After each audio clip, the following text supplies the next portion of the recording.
אנחנו נמצאים באי חיוס שביוון, במקום היחיד בעולם שבו מטפחים את עצי אלת המסטיק, מפיקים מהם את שרף המסטיק.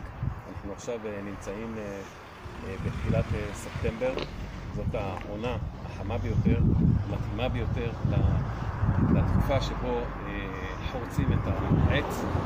הנה המכשיר שבעזרתו חורצים את העץ, ומתוך החריצים האלה יוצא השרף. השרף ניגר בטיפות, אנחנו יכולים לראות פה את השרף איך הוא ניגר בטיפות.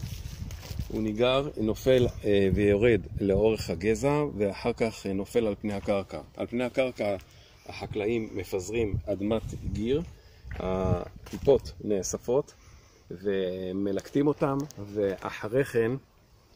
ואחרי כן ממיינים אותם, מנקים אותם. חלק מהטיפות, בעיקר הטיפות הקטנות, עוברות למכירה בעיקר לחומרי רפואה, והטיפות הגדולות נאספות בעיקר לצורך תעשיית השמן. מתוך השרף הזה מפיקים מוצרים שונים, דברי מאפה, כמובן סממני מרפא, כמו שנזכר גם בתוספתא, לטיפול בשיניים, כאבים לבעיות במעיים ועוד ועוד.